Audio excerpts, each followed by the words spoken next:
Hello friends, बुकीपीडिया पर आप सभी का स्वागत है। आज हम बात करने वाले हैं mastering time for productivity by Alan Sage book के बारे में।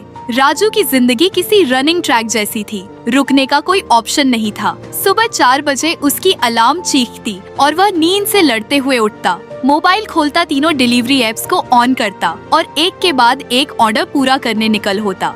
जिंदगी का एक ही मकसद था, पिता के कर्ज को चुका आना और अपने छोटे भाई सोनू को अच्छे स्कूल में पढ़ाना।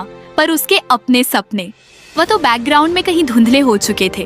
कभी कभी जब कोई अंग्रेजी में कुछ पूछ लेता तो उसे अजीब सा महसूस होता। उसे कस्टमर केयर की नौकरी चाहिए थी, एक ऐसी नौकरी जहां उसे धूप में भागना ना पड़े, जहां हर महीने एक फिक्स सैलरी आए और सबसे बड़ी बात, जहां उसे अंग्रेजी में बात करने का कॉन्फिडेंस हो। पर असली दिक्कत थी टाइम और एनर्जी। दिन भर डिलीवरी करने के बाद रात को वह इतना थक जाता कि कुछ भी नया सीखना नामुमकिन लगता। किताबें पढ़ना तो दूर, मोबाइल में कोई इंग्लिश ट्यूटरिंग वीडियो भी देखना भारी लगता था उस दिन। राजू की शाम कुछ अलग थी।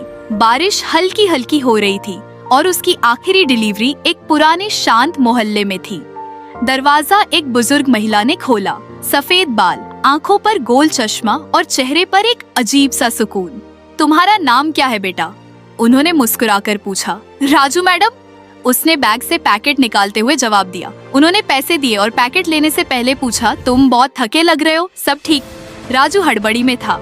जी मैडम, बस काम का कुछ प्रेशर है। वह जाने ही वाला था कि उन्होंने अगला सवाल किया, तुम पढ़ाई कर रहे हो या सिर्फ काम? राजू रुका नहीं मैडम, पढ़ाई तो कब की छूट गई, पर हाँ, इंग्लिश सीखना चाहता हूँ, बस टाइम नहीं मिलता। उन्होंने एक पल सोचा और फिर कहा, अगर तुम सच में सीखना चाहते हो तो मैं तुम्हें फ्री में सिखा सकती हूँ। मैं एक रिटायर्ड इंग्लिश टीचर हूँ। रोज सिर्फ आधा घंटा। राजू को यकीन नहीं हुआ, कोई उसे फ्री में पढ़ाने को तैयार था। पर फिर वही सवाल, टाइम कहाँ है उसके पास? देखो बेटा, वह मुस्कुराई, टाइम तो कभी किसी के पास नहीं होता, उसे निकालना होता है। राजू सिर खुजाता रह गया और फिर उसने हाँ कह दी।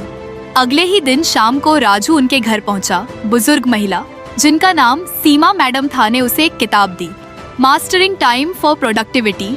अगर तुम्हें वाकई आगे बढ़ना है तो सिर्फ इंग्लिश सीखना काफी नहीं, तुम्हें अपना टाइम और एनर्जी भी मैनेज करनी होगी, उन्होंने कहा। राजू ने किताब खोली। पहला चैप्टर था manage time and energy together. मतलब? राजू ने उलझन में पूछा।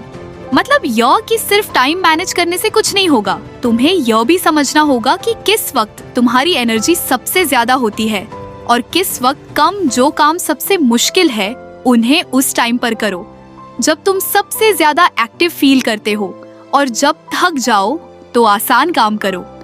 राजू को यह नया कॉन्सेप्ट लगा। उसने अपनी दिनचर्या पर सोचना शुरू किया। अगले कुछ दिनों में राजू ने अपनी बॉडी की एनर्जी लेवल्स पर ध्यान दिया। सुबह 4 बजे उठने के बाद वह कुछ सुस्त रहता था, पर 7 बजे से 10 बजे के बीच उसकी एनर्जी सबसे हाई होती थी। दोपहर में जब गर्मी होती तो वह अक्सर सुस्त महसूस करता। शाम होते होते फिर से कुछ एनर्जी आ जाती, पर रात में वापस गिरने लगती। अब उसने सोचा, अगर उसे इंग्लिश सीखनी है तो उसे अपने हाई एनर्जी टाइम में पढ़ाई करनी होगी। राजू ने एक फैसला लिया। उसने 7 बजे से 10 बजे के बीच के कुछ ऑर्डर कट करने का सोचा, ताकि वह 30 से 40 मिनट इंग्लिश सीख सके। यह एक बड़ा रिस्क था, क्योंकि कम डिलीवरी का मतलब कम पैसे। लेकिन उसने सोचा कि अगर उसे आगे बढ़ना है तो ये करना ही होगा। सब कुछ सही चल रहा था, लेकिन फिर अचानक सोनू बीमार पड़ गया। डॉक्टर ने कहा कि उसे अच्छी देखभाल और दवाइयों की जरूरत है, और ये सब पैसों से ही संभव था। अब फिर वही सवाल खड़ा था, क्या राजू अपनी पढ़ाई छोड़कर वापस 100% डिलीवरी पर फोकस करे, या फिर पढ़ाई जारी रखे और पैसे की चिंता बाद में करे? सीमा मैडम ने उसे समझाया, बेटा, कभी कभी हमें शॉर्ट टर्म तकलीफें झेलनी पड़ती है ताकि लॉन्ग टर्म में हमारी जिंदगी बेहतर हो। राजू के लिए यह बहुत बड़ा कंफ्यूजन था। अगर वह अपनी क्लास छोड़ता तो शायद फिर कभी मौका ना मिले, पर अगर पैसे नहीं कमाए तो भाई की हालत बिगड़ सकती थी। वह सोच में डूब गया। एक दिन जब राजू सीमा मैडम के घर पढ़ाई करने गया तो उसने देखा कि वह उदास थी। क्या हुआ मैडम? उसने पूछा। उन्होंने धीरे से कहा, राजू, मैं भी किसी न किसी तरह अकेली, मेरे बच्चे बाहर सेटल हो गए और मेरा पूरा दिन खाली बीतता है। तुम्हें पढ़ाकर मुझे भी एक मकसद मिल गया है। राजू चुप हो गया। वह समझ सकता था कि खालीपन कैसा लगता है। वह खुद कभी कभी इतना अकेला महसूस करता कि बस किसी से बात करने का मन करता था। राजू अब एक बड़ी चुनौती के सामने था। क्या वह अपनी डिलीवरी बढ़ाकर पैसे कमाए या फिर अपनी पढ़ाई जारी रखेगा? लेकिन अब वह पहले से ज्यादा स्मार्ट था।